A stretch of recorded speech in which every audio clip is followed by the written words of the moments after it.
We're learning more about a dangerous operation to get Nobel Peace Prize winner Maria Corina Machado safely out of Venezuela, where she was in hiding, and her way all the way to Oslo in Norway. The operation reportedly involved a boat, secret rendezvous, even disguises. The Venezuelan opposition leader has been in hiding following last year's disputed election. Machado didn't just receive the Nobel Peace Prize in Oslo, she also got to see her children for the first time in more than a year. Machado has promised she will return to Venezuela. Joining me now is Brian Stern. He's the chair and founder of Grey Bull Rescue, involved in this operation, and he joins me now. Thanks so much for taking the time. Thanks for having us. Appreciate it. So without revealing what I understand include sensitive methods, can you give us some sense of how this escape was managed? This extraction and escape was extremely high threat. Maria is the most famous person in the Western Hemisphere after Nicolas Maduro, so she's a household name. And because of her profile and her signature, every aspect of this operation, from the beginning to the end, was complicated by her signature. We've done Grey Bull Rescue, my team and I, we've done over 800 missions. This is our 800th mission. We've rescued over 8,400 people, but this is the first person that has a Wikipedia page. So while we've done hostages and victims of war crimes and jailbreaks and kidnappings and all kinds of stuff, Maria is a household name, and that made it all the more special, but also the most difficult as well. I mean, listen, it raises the question, can she get back? Because, I mean, it's one thing to carry off a difficult and dangerous operation once, but can you do it again to fulfill her wish to go home, in effect, to Venezuela? Maria is known as the Iron Lady, and she absolutely lives up to that name. She is a very, very, very resolute and tough, just tough leader and tough woman. When we were on the boat together, we talked about this, and I begged her not to go back. I've been a fan of Maria for years. I've been on her Twitter for many years. She's a real hero and icon of mine. And to put her back in harm's way, where she may be arrested, killed, tortured, who knows what, I would really prefer. I would really not want to do that. But she like us, she's a leader, and she wants to be there for her people. And I get that, and I understand that. But as someone who respects her, I would beg her not to go, is what I would say. You said you've done hundreds of extractions, rescues, etc. How did this one compare to others you've done in the past? The mechanics of the operation were none of these things are ever standard, but we've done maritime extractions before. We've done denied area stuff before. We worked behind enemy lines in Russian occupied Ukraine. We worked in Israel. We worked in Gaza and Afghanistan and all these places. So doing boats, doing planes, doing ground movements with high threat. We do this stuff as a matter of course at Grey Bull Rescue. However, because of her face, because of her signature, because the entire Venezuelan intelligence service, the entire Cuban intelligence service, parts of the Russian intelligence service, we're all looking for her for months. And specifically this week in particular, because of the Nobel Prize, made this operation significantly more high risk than we've ever done before. Overwhelmingly, this is the hardest, most high profile, most delicate operation we've conducted. Wow. For sure. I mean, I have to imagine if I'm a Cuban intelligence officer or a Russian or Venezuelan intelligence officer right now who'd been trying to track her, I'm feeling like I got duped here. I'm sure that's how they feel, and I'm sure that I'm happy about that's how they feel. We fight these enemies. We're a veteran-led nonprofit. We're a bunch of just patriots that do the right thing. We're not political. I don't care about political nonsense.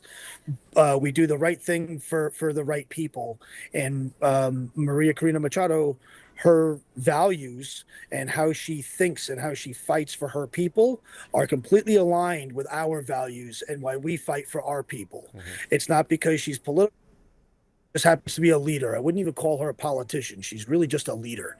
Yes, she won the election and all things, but she's really a patriot for her people who wants fairness, who wants equality, who wants freedom, who wants democracy. And she's been a hero of mine, as I say, for a very long time.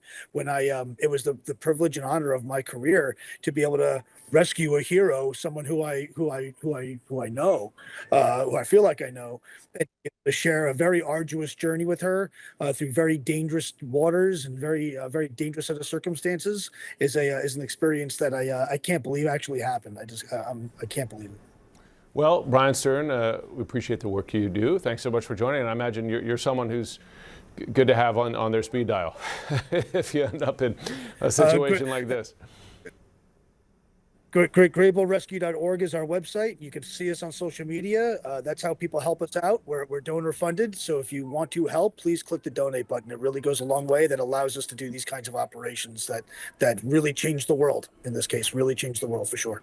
All right, Venezuelan opposition leader and Nobel laureate Maria Corina Machado says that she's ready to step in as vice president when her country undergoes a democratic transition. She's been speaking to reporters in Oslo. Machado was awarded the Nobel Peace Prize this week. She made it to the Norwegian capital after a daring escape from her home country, where she's been in hiding from the Maduro regime. Earlier today, Machado met with the Norwegian royal family and she greeted supporters as well. CNN's Pau Mosquera joins us live now from Oslo. I understand, Pau, that you actually had an opportunity to ask Machado some questions, especially about the transition, a sort of peaceful transition if Maduro was to be ousted. What did she have to say?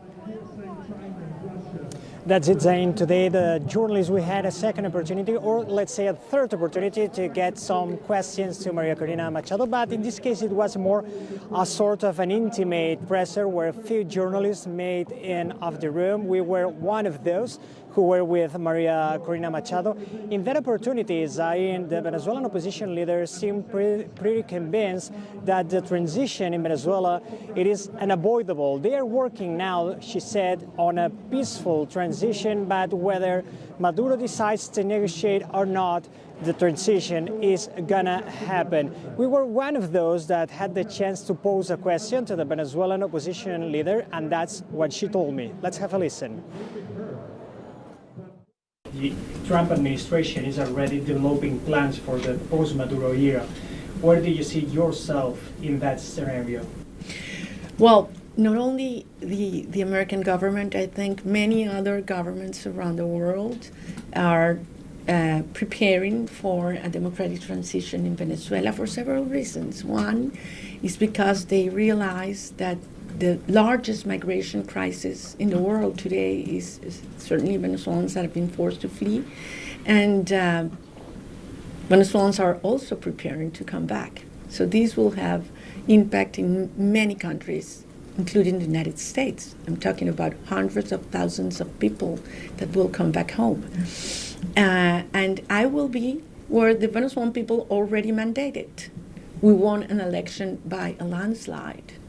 And our president-elect has asked me to join the government as vice president. So I will accompany him in this new and challenging era that starts, or I would say that has already started.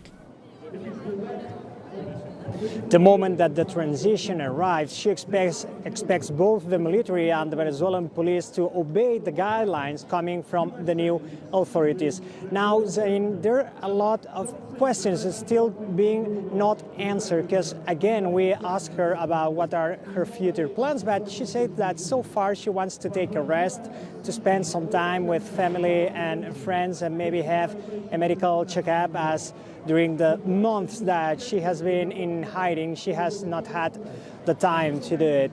And after that, maybe she will consider getting meetings with authorities, but she didn't specify if that would happen here in Europe, or maybe she would travel to the United States. So the agenda, the schedule for the forthcoming weeks is still to be done. And that's something she will decide, at least it seems, here from Oslo, because she told us that she will be spending some more days in the Norwegian capital here in the forthcoming days, Zain. Right, Pau Mosquera, thank you. Appreciate it.